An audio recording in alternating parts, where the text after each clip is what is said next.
Big fight ವಿಶೇಷ ಮತ್ತೆ ಮುಂದುವರಿಸ್ತಾ ಇದ್ದೀನಿ. ನಾನು ಕೃಷ್ಣರಾಜು ಸರ್ಗೆ ಒಂದು ಕ್ವಶನ್ ಕೇಳಿ ನಂತರ ಸುನಿಲ್ ಬರ್ತೀನಿ. ನಾನು ಕೃಷ್ಣರಾಜು ಸರ್, ಈಗ ಎರಡು ವಿಚಾರ ಇಲ್ಲಿ. ಸೌದಿ ದುಬೈನಲ್ಲೂ ಕೂಡ ಬಂಗಾರದ ಬೆಲೆ ಕುಸಿತಾ ಇದೆ ಅಂತ. ಈಗ ಈ ಬಂಗಾರದ ಬೆಲೆ ನಮ್ಮಲ್ಲೂ ಕೂಡ ತುಂಬ ವೊಲಟೈಲ್ ಅಂತ ಅನಿಸ್ತಿದೆ ನಮಗೆ. ಯಾವಾಗ ಸ್ವಲ್ಪ ಜಾಸ್ತಿ ಆಗುತ್ತೆ, ಸ್ವಲ್ಪ ಜಾಸ್ತಿ ಆಗಿಬಿಡುತ್ತೆ, ಮತ್ತೆ ಕಡಿಮೆಗೆ ಬರ್ತಾ ಇದೆ. ಯೂಶ್ವಲ್ ಆಗಿ ಸ್ಟಾಕ್ ಮಾರ್ಕೆಟ್ ಮೇಲೆ ಏನೇ ಎಫೆಕ್ಟ್ಗಳಾದರೂ, ಭಯಭೀತರಾದರೂ ಅವರು ಇಮಿಡಿಯೇಟಾಗಿ ಗೋಲ್ಡ್ಗೆ ಬಂದುಬಿಡ್ತಾರೆ ಅಂತ. ಇಲ್ಲಿ ಗೋಲ್ಡು ಕೂಡ ಬೀಳ್ತಿರೋದು ಯಾಕೆ, ಅಥವಾ ದುಬೈನಲ್ಲೂ ಕೂಡ ಗೋಲ್ಡ್ ಬೀಳ್ತಿರೋದು ಯಾಕೆ?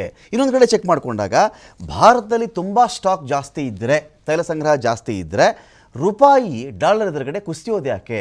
ನೇರ ಸಂಪರ್ಕ ಇದಕ್ಕೂ ಅದಕ್ಕೂ ಏನಾದರೂ ಇದೆಯಾ, ಅಥವಾ ಇದು ಬೇರೆನೇ ವಿದ್ಯಮಾನಕ್ಕೆ ಆಗ್ತಿರುವಂಥ ಬೆಳವಣಿಗೆನಾ ಅಂತ? ಈಗ ಅಮೆರಿಕನ್ ಡಾಲರ್ಗೆ ಬೇಡಿಕೆ ಜಾಸ್ತಿ ಆಗ್ತಾ ಇದೆ. ಎಸ್ಪೆಷಲಿ ಗಲ್ಫ್ ಕಂಟ್ರೀಸ್ಗಳಲ್ಲಿ ಡೈರೆಕ್ಟ್ ಆಗಿ ಇದಕ್ಕೆ ಏನು ಶಾಪ್ ಹೋಗಿ ಗೋಲ್ಡ್ ನ ಪರ್ಚೇಸ್ ಮಾಡಕ್ಕೆ ಆಗ್ತಾ ಇಲ್ಲ, ಫಿಸಿಕಲ್ ಆಗಿ ಹೋಗಿ.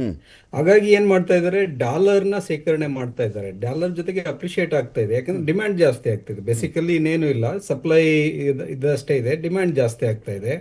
ಜೊತೆಗೆ ಅಲ್ಲಿ ಜನ ಪ್ಯಾನಿಕ್ ಆಗಿ ಡಾಲರ್ನ ಪರ್ಚೇಸ್ ಮಾಡಿದ್ರೆ ಅದು ಅಪ್ರಿಶಿಯೇಟ್ ಆಗ್ತಾ ಹೋಗ್ತದೆ, ಅದರಿಂದ ಲಾಭ ಬರುತ್ತೆ ಅಂತ ಒಂದು ಕಾರಣ. ಎರಡನೇದು, ಅದು ಡಾಲರ್ ಇದ್ರೆ, ಕ್ಯಾಶ್ ಇದ್ರೆ ಕೈಯಲ್ಲಿ, ಅವರು ಬೇರೆ ದೇಶಕ್ಕಾದ್ರೂ ಹೋಗ್ಬಹುದು ಅಥವಾ ಬೇರೆ ದೇಶದಲ್ಲಿ ಹೋಗಾದ್ರೂ ಸೆಟ್ಲ್ ಆಗ್ಬಹುದು ಅನ್ನೋ ಒಂದು ಅಭಿಪ್ರಾಯ ಇರ್ತದೆ. ಹಾಗಾಗಿ ಗೋಲ್ಡ್ ಮೇಲೆ ಅದು ಜಾಸ್ತಿ ಜನ ಈ ಒಂದು ಯುದ್ಧ ಕಾಲದಲ್ಲಿ ಅಲ್ಲಿ ಇನ್ವೆಸ್ಟ್ ಮಾಡೋದಿಲ್ಲ.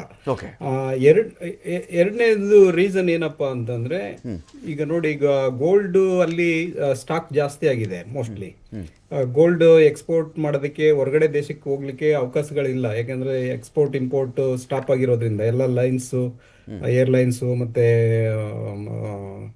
ಜಲಮಾರ್ಗ ಎಲ್ಲ ಸ್ಟಾಪ್ ಆಗಿರೋದ್ರಿಂದ ಅಲ್ಲಿ ಸ್ಟಾಕ್ ಜಾಸ್ತಿ ಇರಬಹುದು, ಅದು ಒಂದು ರೀಸನ್.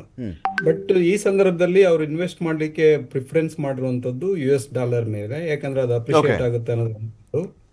ಜೊತೆಗೆ ಅದು ಅವ್ರಿಗೆ ಬೇರೆ ರಾಷ್ಟ್ರಗಳಲ್ಲಿ ಹೋಗಿ ಮತ್ತೆ ಅದು ಕೊಂಡ್ಕೋಬಹುದು ಅನ್ನೋದು, ವಸ್ತುಗಳನ್ನ ಡಾಲರ್ ಮೂಲಕ ಕೊಂಡ್ಕೋಬಹುದು ಅನ್ನೋದು ಎರಡನೇ ಅಭಿಪ್ರಾಯ ನಮ್ಮದು.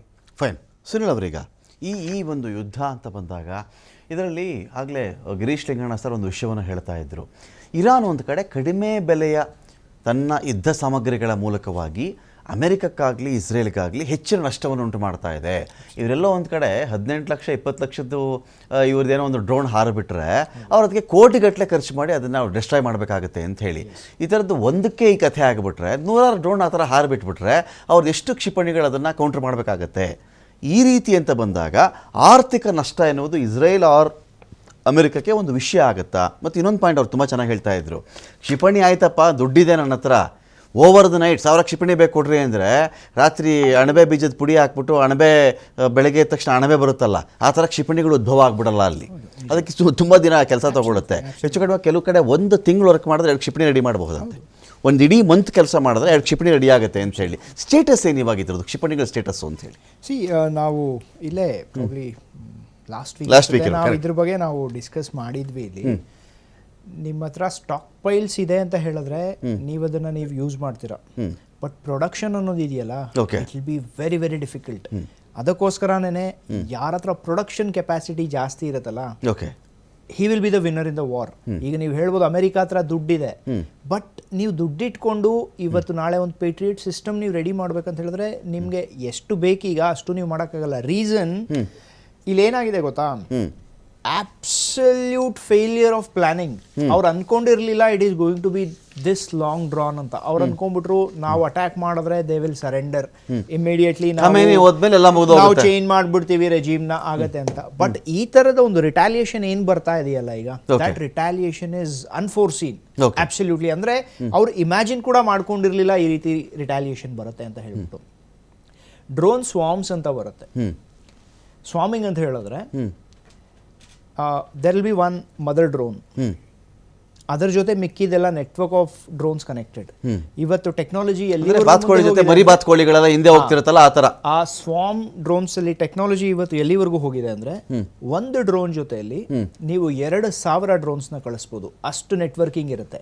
ಇಮ್ಯಾಜಿನ್ ಮಾಡ್ಕೊಳ್ಳಿ, $20,000 $30,000 ಒಂದು ಡ್ರೋನ್, ಆ ಥರದ್ದು ನೀವು ಒಂದು ಸ್ವಾಮ್ ಮಾಡಿದ್ದೀರಾ ಟೇಕನ್. ಒಂದು ಮಿಸೈಲ್ ನೀವು ಒಂದು ಡ್ರೋನ್ ಹೊಡಿಯೋಕೆ ಎಷ್ಟು ಬೇಕು? ಲೆಟ್ ಅಸ್ ಸೇ ನೀವು 2 ಹೊಡೆದ್ರಿ ಅಂತ ಇಟ್ಕೊಳ್ಳಿ, ಅಂದ್ರೆ to bring down 2 drones you need 1 missile. ನೀವು ಅದನ್ನು ಮಾಡ್ತಿದ್ದೀರಾ ಅಂದರೆ you are spending at least $1 million, okay. $2 million. ಎಲ್ಲಿ $20,000, $30,000, ಎಲ್ಲಿ $1 million. ಓಕೆ. ಸೊ ನೀವು ಇದೇ ರೀತಿ ಮುಂದುವರಿಸಿದ್ರೆ ಫಸ್ಟ್ಲಿ ನೀವು ಎಕನಾಮಿಕಲಿ ಕೂಡ ಇದು ಲಾಂಗ್ ಡ್ರಾನ್ ಇದು ಆಯಿತು ಅಂತೇಳಿ, ಯಾಕಂದರೆ ಸ್ಟಾಕ್ ಪೈಲ್ ಎಷ್ಟಿದೆ ಅಂತ ಹೇಳ್ಬಿಟ್ಟು ಗೊತ್ತಿಲ್ಲ. ಇರಾನ್ ಕೂಡ ಅಷ್ಟು ಫಾಸ್ಟಾಗಿ ಪ್ರೊಡ್ಯೂಸ್ ಮಾಡೋಕ್ಕಾಗಲ್ಲ ಅದನ್ನು. Iran won't be able to produce that fast. ಅದಾದಮೇಲೆ ಅಮೇರಿಕಾನು ಅಷ್ಟು ಫಾಸ್ಟಾಗಿ ಪ್ರೊಡ್ಯೂಸ್ ಮಾಡೋಕ್ಕಲ್ಲ, ನೋ ಮ್ಯಾಟರ್ ನಿಮ್ಮ ಹತ್ರ ಎಷ್ಟಿದೆ ಅಂತ. ಯಾಕಂತ ಹೇಳಿದ್ರೆ ಇವೆಲ್ಲ ಲೈಸೆನ್ಸ್ಡ್ ಪ್ರೊಡಕ್ಷನ್ಸ್, ಇದು ಓಕೆ. ಕಂಪನೀಸ್ ಇರುತ್ತಲ್ಲ, ಐದರ್ ಇಟ್ ಶುಡ್